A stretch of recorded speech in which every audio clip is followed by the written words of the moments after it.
Samuel L. Jackson is one of the biggest, highest-grossing actors of all time. He's been a hitman, a Jedi, a Marvel spy, and a guy who really hates when snakes get on a plane. But it didn't happen overnight. Let's take a look at Samuel L. Jackson got famous eventually. And it's a bit of a sad start to this one. He made his first screen appearance in 1972 in an independent film called Together for Days, also known as Black Cream. But it's considered lost media.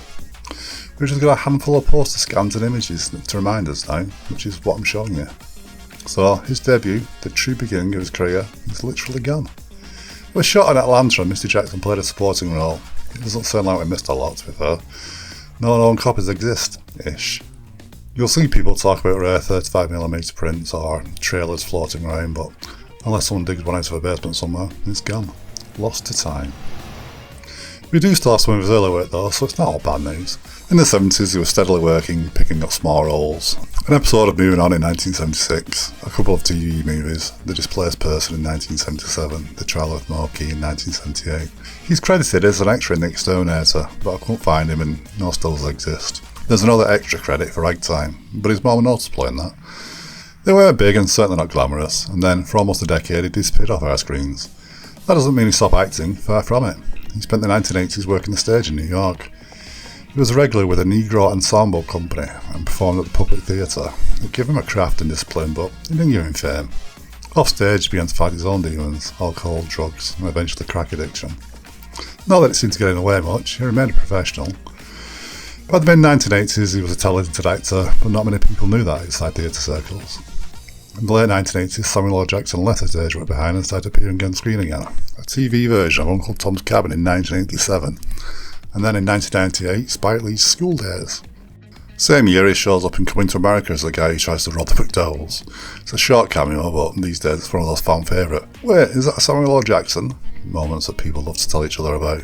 He kept working with Spike Lee through the end of the decade, Do the Right Thing in 1989. Peoples, my stomach's been grumbling, but help has arrived. Then More Better Blues in 1990.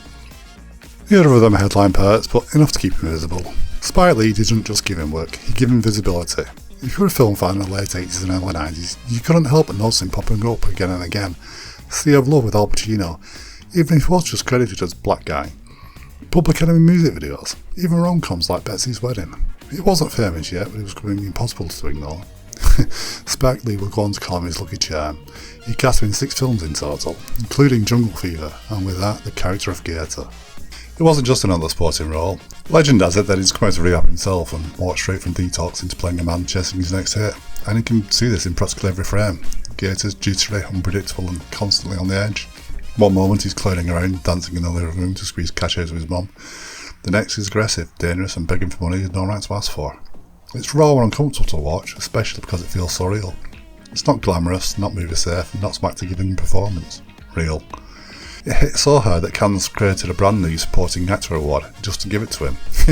They literally invented it just to acknowledge him. Not many can claim that honour. The film was his breakthrough. The moment critics stopped asking, who's that guy? They sat forward in their seats and they started paying attention. It wasn't instant stardom, but now everyone's watching to see what he'd do next. What is it you do again? After Jungle Fever let critics catch their breath a little bit, a role in the Brad Pitt vehicle, Johnny Suede, which you've either never heard of or never recovered from.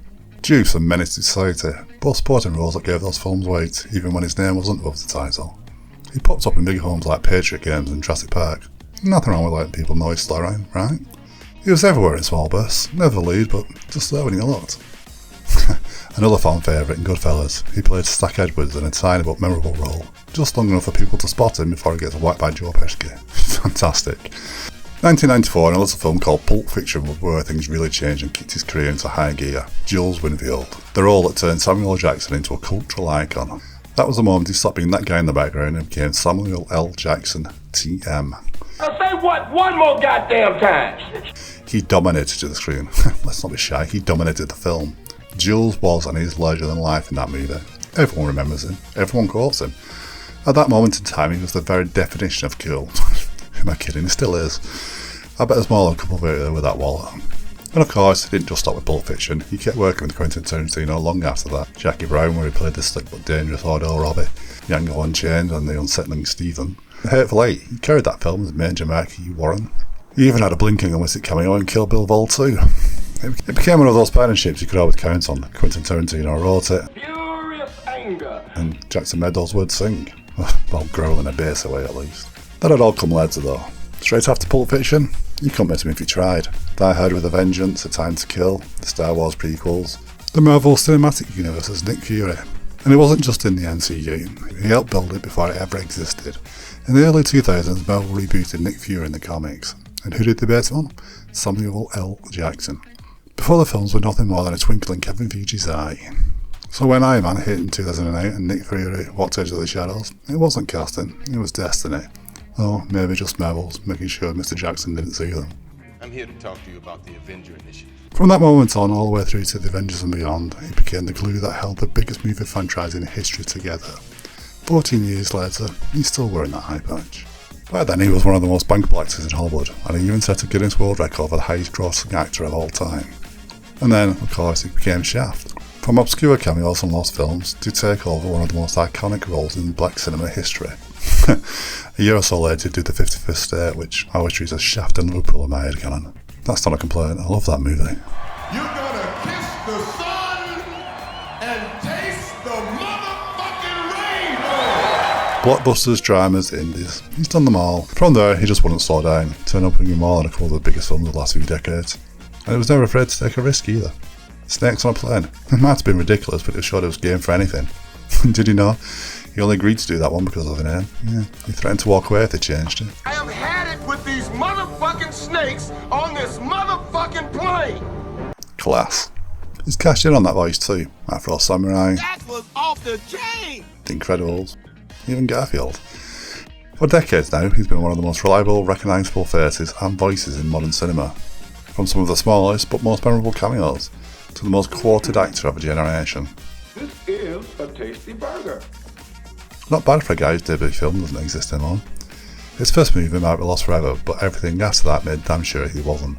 And you will know my name is the Lord. If you like this video, then drop me a like and let me know. Comment if you've got something to say and subscribe if you want to see more like this. Anyways, I've been Paul and Samuel L. Jackson was famous eventually. Thanks for watching.